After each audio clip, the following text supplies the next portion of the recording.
Hey there, Georgie here with Ukraine Matters. I am in one of Ukrainian cities. I'm gonna actually give you a little bit of a challenge. So I want you to look around here and tell me which city I am from. Write it in the comments, your guess, and see if you will right or not. So this is where I am right now. And I'm gonna have a very different kind of content for you today. We're gonna be looking at the burned Russian vehicles, and we'll see what they say about. So, for example, this one says Putin sucks. Well, it says a little bit stronger words, but that's what it is. So right now I am completely on the vehicle, and we're gonna be checking out what is left of the Russian things. So there's a lot of Russian burned vehicles here. They are definitely the highlight of this. And I mean, Ukrainians, I mean, if you have followed the war just a little bit, you know what that means already. And you can see here that in the place where I am, there is this armored fighting vehicle. Okay, this is very unsafe. I do not feel safe here. I think if I step on that one, you see that one is wobbling, I will definitely fall. So let's see if I can get down from here without really hurting myself. This one is an artillery piece. Well, it used to be an artillery piece. Look at that barrel, completely exploded, and the insides are torn apart. I think this was what is it, like Msta? Maybe, I guess. Not the best in finding out. Let's look inside. Well, it's definitely burned through.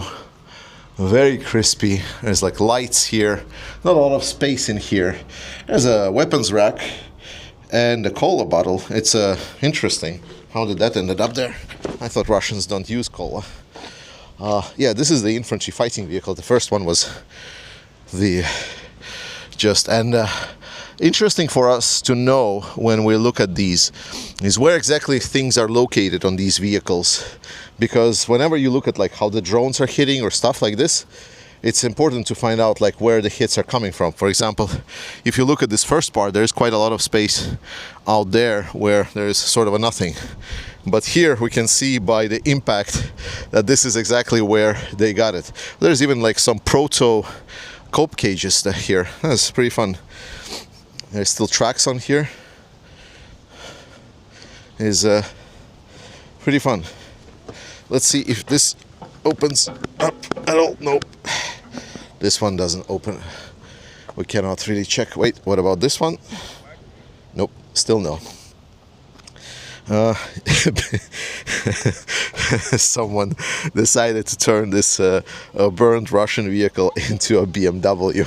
I appreciate the humor. Oh, we can check out the glass. You see the armored glass that Russians have on these vehicles. It's at least 2 layers of like this hardened plastic and a glass in between. So it's quite interesting, I would say. Still not a lot of space. Like, I don't know how Russians are moving around in these vehicles. They looked pretty cramped. I've seen some of the insides of the Ukrainian vehicles, and they looked a lot better than this one.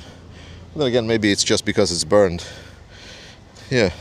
This one has like an open outside, and you can actually see the moving parts. That is insane. Just look in the inside here. Actually, like when the roof is not there, it feels a bit spacious. And I mean, this is how I like to see Russian vehicles look like in Ukraine. It's my most favorite type of Russian vehicles. Oh, this one I really wanted to get at some point. Oh, this one is really nice. This one is the I forgot the name for it. Sorry, but. It's very, very nice one. Has a, I don't even know. I guess this is a like mount for. Oh, there's like something else on the other side as well. Let's get there and check out what's on the other side, because here we have leftovers of the Russian, I believe this is used to be Ural truck, I want to think, but I might be wrong. It's hard to tell. Everything is pretty burned to the crisp, so we cannot really tell whether this is Ural or not. Let's check the insides. Man, this looks like garbage. Damn, that's a shitty vehicle. And I guess this one is used to be a tank. And what the hell? To be honest, on the pictures, the tower doesn't look as big when it's compared to real life. But in reality, man, important. Yeah, we see that some player played some tic-tac-toe here. It was a very interesting one. But yeah, the barrel is pretty thick actually. Let's see if I can show. Yeah, my hand is barely grasping like a third of it. It's crazy. Let's see if I can get on top of it without falling down. Is it? Yeah, it's actually quite solid. So let's get onto it. Opa.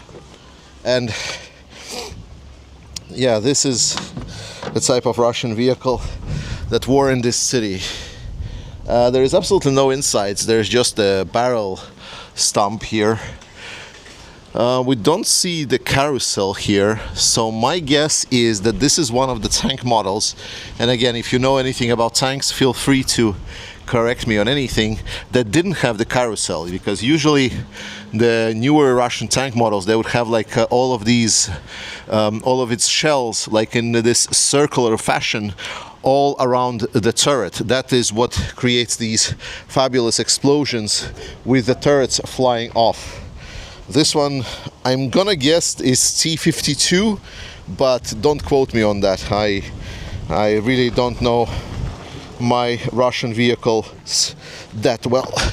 So I know one thing, that this is looking about as best as the Russian vehicle should look like in Ukraine.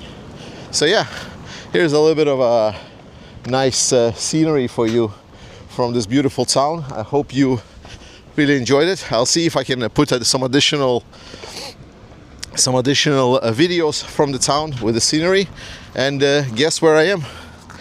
And we'll see each other very, very soon.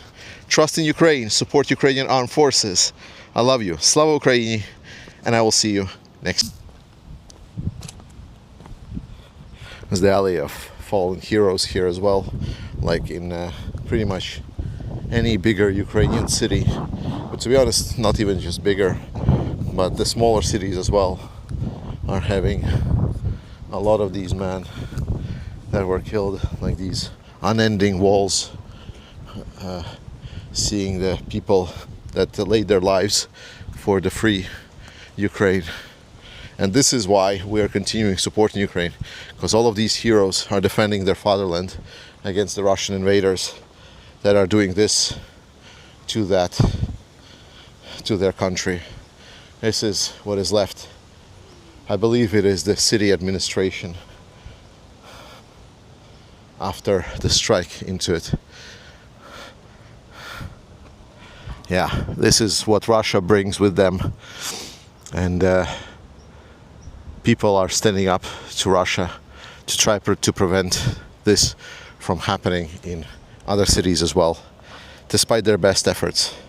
Yeah, and we know that Russia is striking Ukraine non-stop, pretty much every day, but Ukrainians are defending. Now they're striking Russia back. They are preserving their way of life.